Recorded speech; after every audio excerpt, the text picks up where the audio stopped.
Poker's legendary champions, next-generation stars, and tireless ambassadors of the game, sharing their wisdom and guiding your journey to high achievement on the green felt. This is Tactical Tuesday on Chasing Poker Greatness with your host, Brad Wilson.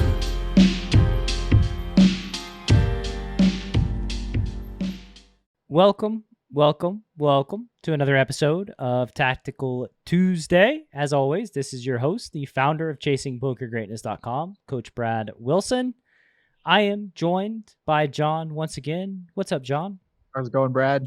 Got a couple hands queued up for the viewers today where there's absolutely zero theme between the two hands this week. They're not played from the same position, or there's no, it's not two hands where I bluff the river, both hands or something like that. It's just the only common thread between the two is that I had no idea what to do in either of the hands. That's a good enough thread for us. Okay. That's a good enough thread. You're also about to go out to Vegas, right? I'll be a few weeks. going out to Vegas for a little while to play some live cash during the WSOP and maybe a couple tournaments if cash is going well. You think they're going to let you back in the Bellagio? Are you going to be able to show your face in the Bellagio poker room? I'm hoping maybe like the crowd is a little bit different than it was a couple months ago, and the same people won't be there to remember me. But if they are there, then I don't know. I might have to try to get a game running somewhere else. Well, you don't have a mask this time, right? No, you need a mask in Vegas still. I mean, like they took it away for a little while, but they brought mask mandates back. I think like when Delta started going crazy. Ah, gotcha. Oh, yeah. Well, maybe they won't remember the kid that ruined their game. Yeah, I'm gonna need a different backpack and like some new accessories too. And also, I wanted to update the listener on your Pot Limit Omaha exploits. So apparently, you're going to play live cash, not much PLO. What's going on? Oh yeah, I don't know. I mean, I spent a little bit of time studying PLO when I came back from my last little short trip to Vegas, where I played a bunch of 5-5 PLO, and it was a lot of fun. And then I like got into the weeds and like started learning, started looking at some pre-flop charts and seeing like what good c-bet sizes are and like how frequently you should be c-betting and all the basic stuff. And then I don't know what happened, but I was like, wow, you have to play this tight to like play properly in 6 max PLO. Like I don't want to play this tight. And then I just found myself pining for no limit cash again. So I'm back home. You lost the lust once you realized you're not allowed to play all the hands that you were playing before. Oh, like what do you mean I'm not allowed to open like whatever kings under the gun or something? Like I need them to have a suit and an ace. Like this is too much. Let's go back to Hold'em. Yeah. All right, so no PLO Tactical Tuesdays for a little while until maybe you get the bug again. Yeah.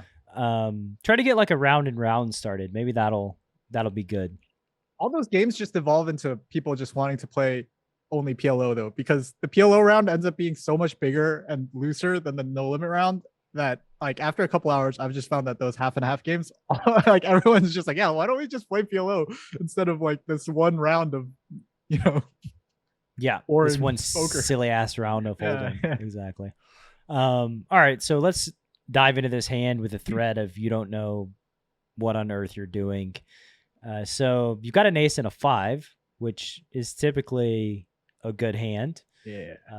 Action starts out, villain opens 3x on the button. We got any reads on these villains? You're playing 3-handed. Let me see. I'm getting, if I remember correctly, like villain definitely wasn't a fish. Let me just pull the HUD stats up real quick. Yeah, villain looks like a reg. Just nothing really exciting to say. Yeah. All right. Mr. Reg opens to 30. You 3-bet to 120. Villain started with close to pretty much 100 big blind stack. Villain calls, which is totally expected. After 3-betting with your ace 5 of hearts, there is now 250 in the pot. Villain's got about 880 left. We see a flop of 9-7 tray with the tray of hearts. You're going to start out by c-betting about half pot. Tell me about your strategy here, c-betting half pot. So I'm gonna be c-betting half pot with just gonna be using half pot as kind of my go-to c-bet size on these lower non-Broadway type boards as the pre-flop three better. I think this is just going to be because like I have a lot of overpairs and like strong hands that I want to push equity with. And I probably won't be, or no, I definitely won't be betting my entire range for this size on this board. I think it's just way too big. And also just like a board type where I don't really want to put in this much money with all of my hands. For example, if I had like ace five of spades, I think I'd probably just throw that into the check category. I don't know. A hand like ace king, I think would probably be actually no, ace king I'd probably see bet a lot. But like there are some hands that like I just wouldn't want to bet on this board. Hands that like have like zero backdoor equity and like, you know, just have like little to no chance of improving to a hand I can value bet on the river. But yeah, this hand with kind of two backdoor straight draws and a backdoor nut flush draw is definitely going to be a hand that I am going to start bluffing with on the flop. So then what is your check call range here? Like what hands do you start by checking and calling the flop? That are like not really bad. That are not the ace five of spades. Like pocket eights.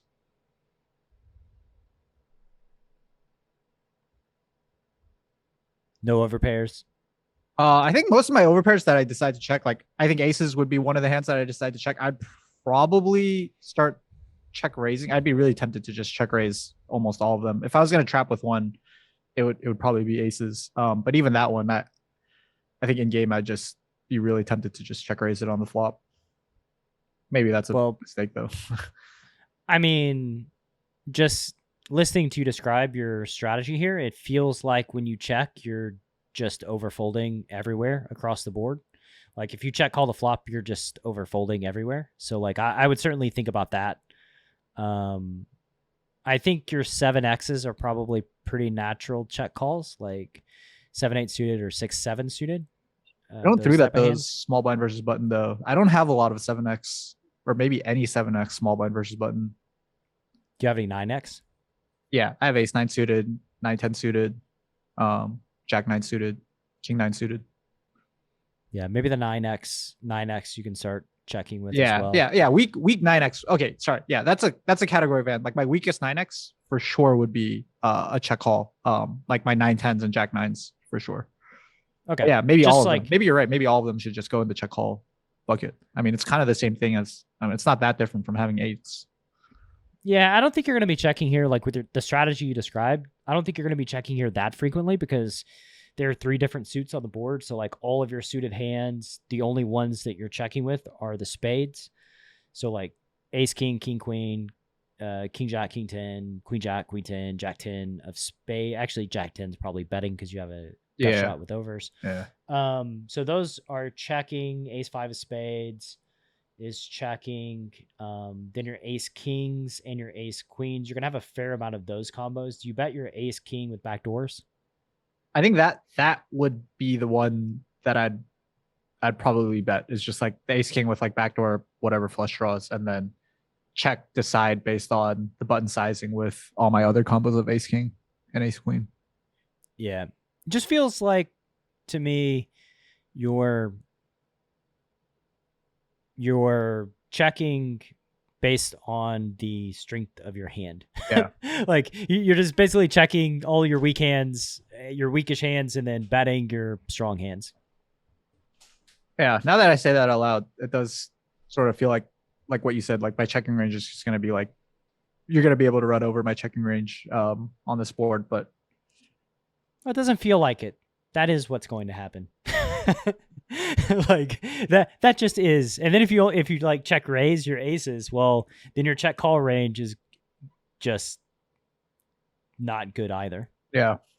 Okay. So how would you recommend like changing like a c-bet strategy on the swap? Would you just like c-bet a third with range and just call it? Call that probably good enough? Probably just go to chasingpokergreatness.com/coaching and book a session. I think this would take, this is probably going to take like quite a while to, construct a more viable c-betting strategy here, because we would just kind of like need to see what the ranges are, run multiple sims, look at some mass data, and then sort of see how often villains are probing versus check, how often we're check raising. Like, the thing about out of position strategies is like, they're just so much more complex than in position strategies, because like, if you check, now all of a sudden you're like, you're splitting your range into like bets and checks. And then when you check, you're also going to split your checking range into like check calls, check folds, and check raises. And then like, once you check call, you need to have some like hands that can check call turns as well. And it just gets very, very complex. And I know that like, yeah, I just think that it would take at least an hour, probably longer, for us to, really flesh this out in a way that I think is good. Okay. Yeah. So like maybe like obviously the easiest simplification is just like 1/3 with range, which I know from experience is not the end of the world to just, it's not even bad. Like it's definitely winning money to just 1/3 with range. That would be the simplest one. And then I think like the next step, or like the next iterate, like the upgrade to that would be like having a checking range, but not having check raises. So just check folds, check calls, and leads. Yeah, because as soon as you say like, I would just check raise by overpairs, it's like, okay, well, now we're like carving out another range, right, that we're like check raising with and check calling and betting. And so that's the easiest simplification, right? Like for these complex spots, just range bet a third and kind of go from there. Yeah. I think then you're just worried about like your turn c-bet range, which is a lot easier to manage. Right. Okay. Well, I don't know. I guess like what I'm kind of the phase that I am in right now is like, I'm really trying to make an effort to like upgrade from that range 1/3 strategy, which like, I don't know, like I know that I can execute that. And like, that's just kind of been my go-to like bread and butter strat in 3-bet pots. But I don't know. I'm like hopeful and well, whatever you're trying to do right now, this ain't it. This ain't the upgrade. This is, whatever. Like maybe I'm not betting enough weekends, but this hand I think would be fine in a. It is. I think it's going to be hard for you to construct a strategy that will outperform the range 1/3, and really hard to execute as well. Yeah, yeah, that's the hardest thing, is that it's just, it would be I'm stripping away like simplicity for like hopefully more EV with a different portions of my range. And it's hard to tell like if it's worth the trade-off or not. But yeah, it is definitely way more complex to try to do something like this than just range a third. Yeah, and I think like for the listener, that's just something that you should bear in mind of like, if you find some sort of strategic hole like this, like what's the easiest patch? The easiest patch is going to be like, don't split my range. And then how do we not split our range? Like what's the way that makes sense? And I think on this board, if I'm thinking about like range bets or range checks, I would think about boards where I don't expect to get raised or villain to have a raising range. I think in those spots, it's a lot easier to just bet your full range when villain's not going to be raising you super wide. Does that make sense? Yeah, I think that makes, that's like the super obvious, I think, starting point for like what flops can I just get away with like betting range on, and like are there going to for sure be the ones, like I think this is a great example, 973 rainbow, where I probably would be very, very surprised to get raised regardless of what size I see bet, and those are like the safest ones that you can get away with ranging 1/3 on without getting punished too often. Absolutely. So you bet the 1/2. See, this is what happens. We're not even at like the interesting part of the hand, and we're 15 minutes in. So villain calls your half pot size bet, and we get a turn that is a good turn. So for the podcast listener, the flop is 973 with a 3 of hearts. The turn's a 4 of hearts. John has the ace 5 of hearts, so he turns a double gut shot with a straight flush draw, steel wheel draw, And the SPR, there's 500 in the pot. Villain's got 750 left. Tell me about what you're thinking here on this turn. I think this is a turn where I should be playing range check. I think, just like one of the super obvious things that this turn brings in is 5-6 now makes the nuts, and 5-6 would be a very reasonable call on 9-7-3 with a double gutter, and is certainly going to be defended pre-flop versus a 3-bet. It's also going to be a hand that I never have in my 3-bet range or in my range here on the turn because I never 3-bet it. Whereas I would expect my opponent to have the full 4 combos of 5-6 suited. So that's like one of the just super obvious things that I see when the 4 comes on the turn. And then just in general, I think, these low, middling to like low boards are going to be, it's just going to be a board where like I don't have like tons of super strong hands other than overpairs. Like occasionally I have top and middle set, but like, other than that, like my opponent has like all the sets, all the 2 pairs, all the straights. And I'm like missing a lot of nines those and sevens, right? Yeah, so like 9s and 7s are probably the only 2 super strong non-overpair hands that I have. Yeah, so Villain only has like three sets of trays and then 4 combos of 5-6. Yeah, they have 9-7 suited. Yeah, 2 combos of that. Yeah, and then we have all the overpairs, right? Right. So I don't know that Villain necessarily has a ton of stronger hands here than we do, because we've got the overpairs, and yeah. Now that we say it, I mean, it's like 2 combos of 9-7 and 3 combos of trays, and that's really it. Yeah, and the 4 combos of 5-6.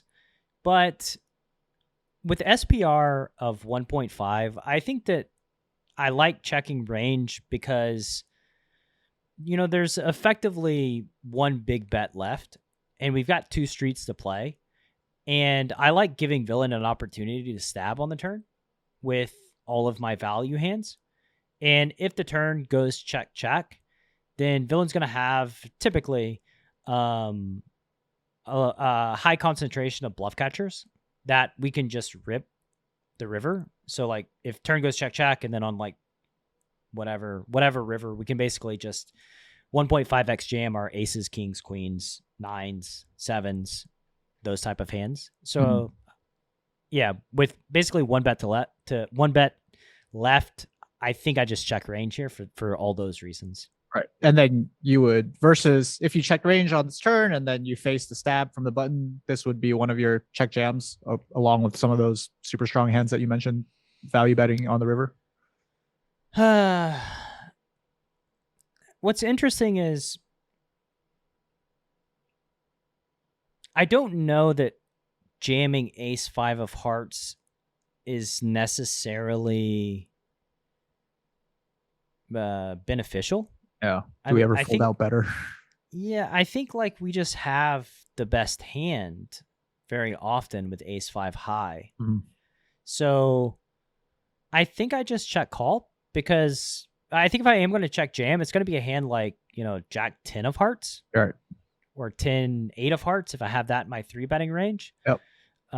Just because those hands don't have a ton of showdown equity. I think jack ace 5 I probably just call versus most bets. Gotcha. Yeah, I think that makes a lot of sense. I mean, I doubt that we are folding out better hands by jamming the ace 5 of hearts here. I'm just trying to think of like, I don't know if a hand like 9-8 like stabs the turn small and like ever folds facing a check jam, or maybe a better candidate to ask about would be like a strong 7, but that probably doesn't stab the turn. And then we're definitely getting folds from all the bluffs that are stabbing the turn. Like a hand like 10-8 or 8-6 or smaller hearts. I doubt, like, unless they turn some super combo draw themselves, they probably aren't stacking off versus a check jam. So really, yeah, we're only folding out. We're mostly folding out worse hands by jamming the ace 5 of hearts here. I agree. I mean, there is some benefit to jamming versus like 6-8 and jack 10. Like we don't get bluffed on rivers we don't improve on. We don't get bluffed, and we do fold out their equity, which is okay. I would probably be tempted to consider calling a river bet if we don't improve. Right. Yeah. You're gonna have to call sometimes with ace high. Yeah, like you just, and like I like the ace high that we have because we block 5-6. I think that's it's a nice little bitty benefit. Right.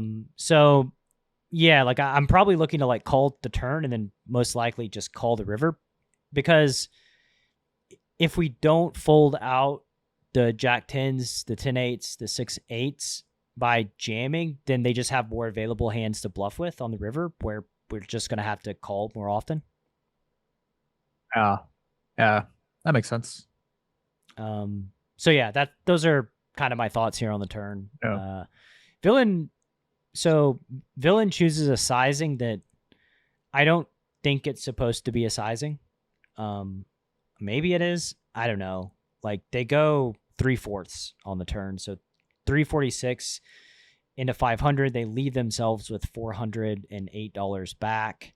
For the podcast listener, the board is 9-7 tray 4 with the tray 4 of hearts. I would not be expecting this bet, but I guess I'll get your thoughts. Yeah, I was not expecting this bet either. I mean, the size that I encounter most frequently when I check the turn after c-betting the flop in a 3-bet pot is like a block sizing, like anywhere from a quarter to a third. That's sort of what I was expecting in this spot. I have looked at some like sims for 3-bet pots and to see like what size the in position player should be stabbing turn once the pre-flop 3-better checks the turn. And there have been situations where I have seen like the solver prefer like a larger size, like a 3/4 or whatever this guy went size on the turn. I don't remember if like this situation or this board, this flop texture was one of those spots. But yeah, I was also surprised versus this size. And I think generally when I see players pick very large sizes in position in 3-bet pots, once I check the turn as the 3-better, it's a lot of the time it feels like it's players who either don't know or don't want to for some reason, like don't have the discipline to go for like the block size on the turn with like even their really strong hands. It could be the case that this guy is just like one of those players and just has like a really strong hand that he bets for this size on the turn, and like he's checking back pretty much everything else and almost never blocks a turn. It's hard to say based on like a tiny sample size, but that's what I would be suspicious of, is that this guy is just showing up with only the super strong hands when he picks this size on the turn. Yeah, I mean that I think is going to be pretty much the expectation, is that villains are not bluffing enough when they choose this size because they have the 1/3 to choose from, and they choose this big sizing. I just think that like this is more value heavy. Like it's just a more value heavy sizing that is like just kind of, to me, reeks of greed personally. I'm not jamming the ace-5 of hearts here on the turn.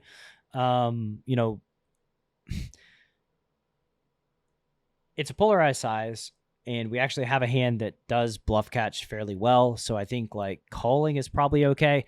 I also don't think they're going to be bluffing the river if we do call the turn, right, and check to them on the river either. Right. Like I think that like our only hope to win against like Jack 10 of hearts is if we go check, because like when we check call here, it's like, okay, we have like a good hand that we're probably not folding, getting $1 billion to 1 on the river. Right.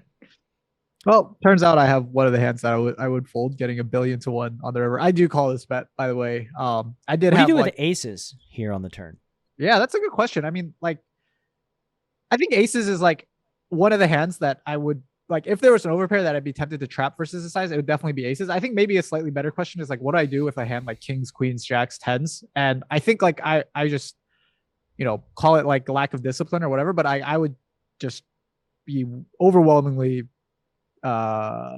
tempted to like check jam my overpairs facing the size, thinking like, okay, this guy's just, I mean, if he picked like one of the things with like an overpair is that like when they incorrectly pick the size with like 10-8 or 8-6 or hearts or something like that, now it's kind of a big deal to like fold out that equity. I think it's like a bigger deal than if they pick. I don't think they're folding. Size.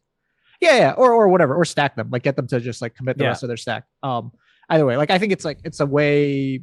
Like I understand that way better, like what I'm trying to do when I jam my overpairs in the situation, versus someone who might have incorrectly picked the size with a bluff or a draw. With ace-5 though, it's just, I don't know, maybe like it is like reasonable to to jam the spot and hope that like 10 jack of hearts or like 8-6 or 10-8, even without hearts, like feels compelled to stack off, or like a worse flush draw feels compelled to stack off given the price that they're now going to be betting. But I just still think that this size is going to be so value heavy. I don't know. I've looked through a lot of hands in my database where the in position player picks the big size on the turn, and I almost feel like it's always top pair plus. What's funny is I think that what's happening here is you're going to call the turn, and like the only hands that you check call with are like Jack 10 of hearts, 10-8 of hearts, Ace 5 of hearts.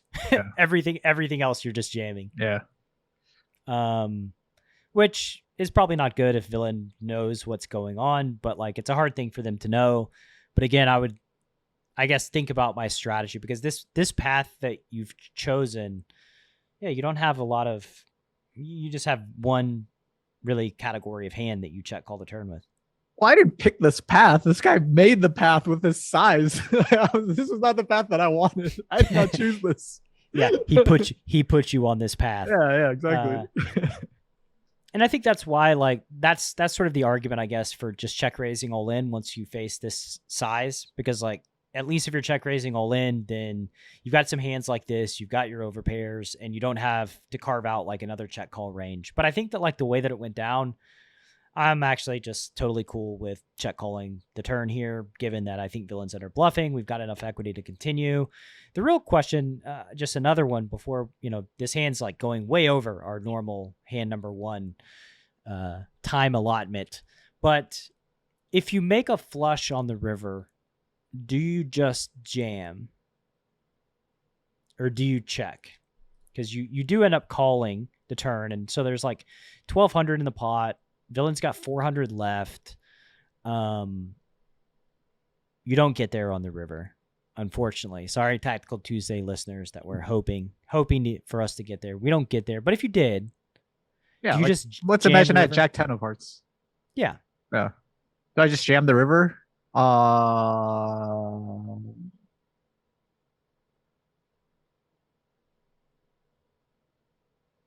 No, I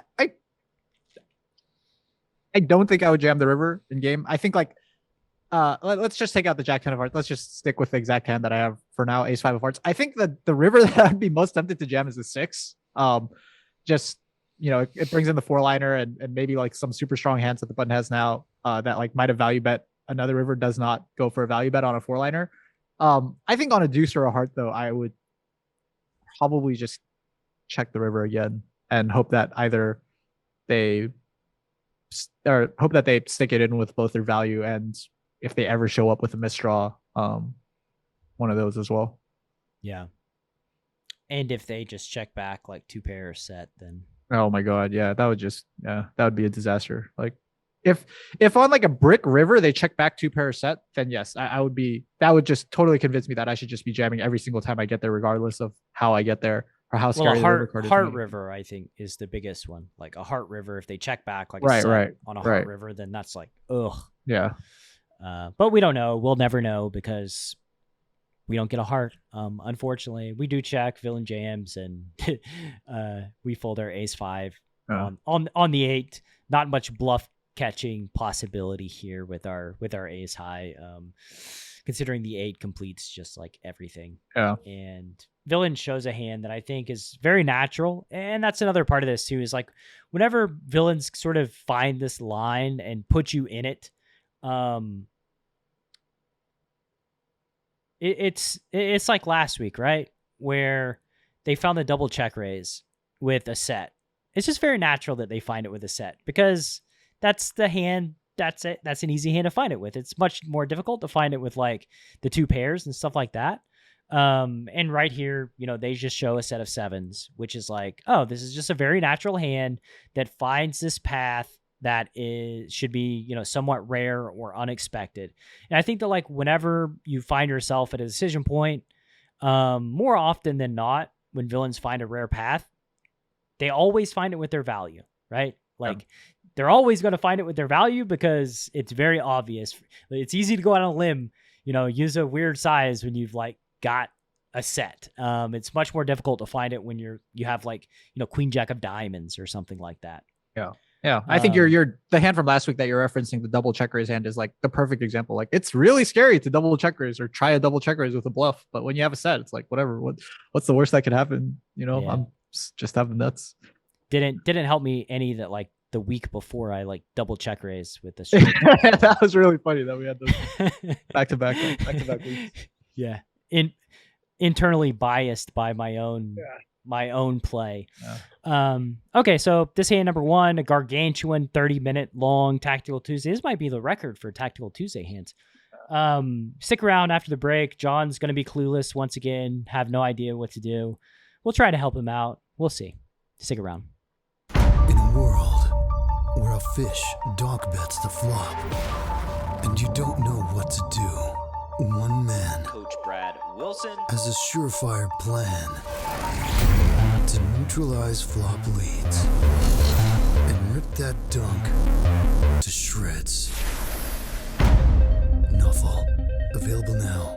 Go to chasingpokergreatness.com/nuffle. Rated R. You're on the button. Common thread being you didn't really know what the hell to do. So you can Also break on the down. Also on the turn. There you Confusing go. turn spots. We just found the thread for this There episode. you go. 30 minutes in, we found it. So break down the action for the podcast listener. Yeah, so action starts with me opening the button. We're about $1,000 effective. Small blind 3-bets. The big blind folds. I 4-bet to $240, and the small blind calls. So we're playing a 4-bet pot. Button versus small blind. I have ace of clubs, king of spades, $490 in the middle. Flop looks amazing on first glance. It's a king of diamonds, jack of hearts, 10 of clubs. So I flop top pair, top kicker, and a gut shot, and a 4-bet pot. I was just super happy about this flop and like ready to go, which is going to be a little bit of foreshadowing. So the small blind checks, which is exactly what we expect. 4-bet pots, I generally bet quarter with my range. For some reason, like I just had like visions of like betting this flop small and then jamming like almost every turn that's kind of safe and like brickish. That was just I remember that being my thought in game. So I sized up slightly in position in this 4-bet pot and went for a third instead of a quarter. I don't think that makes like, I don't know. I don't think strategically there's much to talk about there. I don't think anything really changes because of that. The small blind does call the 1/3. And then we see the 9 of diamonds on the turn. So there's now a 4-liner on the board. The board is king of diamonds, 10 of clubs, jack of hearts, 9 of diamonds. I have ace king. The small blind, who has $628 starting the turn, donks on the 9 of diamonds for quarter pot for $210 into 811. Jeez. Yeah, we talked about this in Poker Power Hour last week. Had a nice long 30-minute debate on what to do, and I think we really just need to like do a little rewind here. Is it even worth talking about like what I was thinking about in game? Like, should we even waste everyone's time with like my thought process, or should we just cut to the actual the meat of this hand? We get a 30-minute hand 1 and a 4-minute hand 2. I mean, you could tell me what you thought. I guess. Yeah, so I'll just go over it real quick. pot. I guess I ended up folding facing this bet. Just real quick, like I thought that it's pretty tough for the small blind to find natural bluffs in this situation.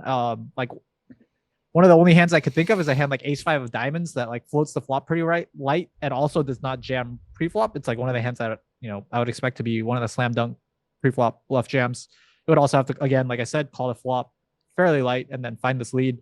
Some of the other hands that were mentioned in Poker Power Hour as like reasonable turn bluffs, there's a hand like ace-10 or ace-jack turning itself into a bluff.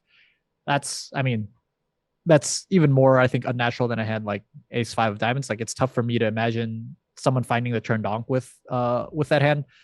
You said they found it quick, right? Yeah, they found this turn donk pretty quickly. It was not like there was nothing like suspicious or about it at all or anything like that. It was just like, yep, okay, this is the turn, this is what I do on this turn. Yeah, so yeah, I just like was struggling to find bluffs, and like they have no shortage of queen X, like king queen, maybe even queen jack, queen 10, pocket queens. Every single combo of ace queen is going to peel the 4-bet preflop. So they just have a lot of straights here. So I just decided to fold, and that's, I don't know, the long and short of it. But I think that's, not even as close to as interesting as like what the correct thing to have done in this hand would have been. Well, we found the thread within the thread, right? So Villain found sort of an unnatural bet that kind of threw us for a loop, and they found it relatively quickly, right? And we'll get to what Villain had in this spot at the end, but it ties back into sort of what we said in hand number one. Most interestingly here is on the flop, when on King Jack 10 on the button facing a small blind 3-bet. So I 4-bet, so we call 4-bet, yeah. But facing a small blind 3-bet, you don't 4-bet ace queen. Correct. Right? So you have no ace queen in your range. Do you 4-bet jacks? Yes, I would 4-bet jacks and get it in. And flat tens, right? Yes. Okay, so you 4-bet jacks. So we have kings in our range, we have jacks in our range, queens in our range, aces in our range. The problem is Villain has all 16 combos of ace queen, and we have no combos of ace queen in our range. And in 4-bet pots where you have very limited combos to work with, that 16 combos represents like a significant amount of Villain's 4-bet defense range, right? Yes. So with ace king here, and we ran this in the solver. Somebody else ran it in a different solver last week and said that like ace king is a pure bet. The solve that you ran said ace king is a pure check, right? And that our range is a pure check. Yes. So I, before we started recording this podcast, just ran a quick solve for this spot, and my sim had me checking back the flop 94% of the time. Which makes sense because like when Villain, like in this situation compared to like the last spot, in the last spot, like this is a 4-bet pot. So you have much fewer combinations of hands, and Villain has all the nuts and we have none of the nuts. And that's just a really big deal. So even though this board like looks like our board, it's not actually our board. It's their board. Yeah. I think that's the most important part of this hand, was like, I was just totally blinded by like, oh yes, like triple Broadway, king high, I'm the 4-better. Like this is great. But yeah, that's exactly what you said. It's like, I never have the nuts here. Or another way to put it is like, the best hand that I have on this flop is kings. And that hand is not super excited about getting all the money in the situation when like the small blind has 16 combos of ace queen, and I have 0. And like the best hand that I can stack off with is a set that is like pretty uncomfortable about getting all the money in this flop. It's not just that, it's like Villain rips jacks pre and probably tens too. So like if you have a set of kings and Villain wants to get the money in and they don't have jacks and they don't have tens, well, they just probably always have ace queen when you get it in here with your kings, right? Yep. So yeah, I think that's, and I think too, like by checking back, I don't think you're giving a significant amount of equity to Villain when they have their hands like king queen suited, or I guess they have queen jack suited, pocket nines or pocket eights, those type of hands at flat. They don't have a ton of equity. Yeah. So anyway, I think like solver agrees with my PPH analysis and just like pure checking flop. Right. So like if I could try to kind of condense your analysis or like the takeaway from this hand into something a little shorter, it's I guess I would describe it as like in really tight formations, for example 4-bet pots between like any two formations, if you never have the nuts or almost never have the nuts, you should just be checking range as the 4-better. Yeah, I mean, and Villain does. Yeah. Like right. That's another part. Like Villain has nuts in full. Yeah. And I mean, we're really talking about something like 70 to 90 combinations of hands that they're flatting the 4-bet with, right? So 16 of them being the nuts is not an insignificant amount. It's like more than 20%. Right. Yeah. Like that. And that's just a really big deal. So anyway, yeah, that's sort of, I think, the major takeaway here. When Villain has in formations that are very tight, Villain has full all the nuts and we don't, we probably don't want to bet, even with hands that look as good as ace king. Right.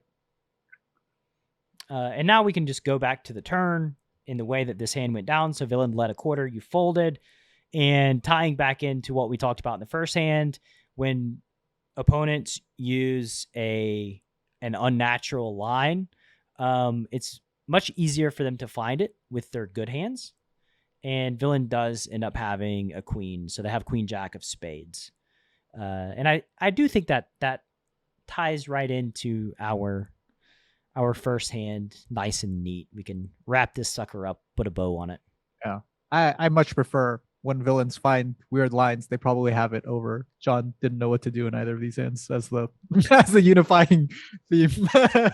Well, the good news is I think these are like very natural spots to not know what to do because villains are finding unnatural lines. Yeah. So that just makes sense, right?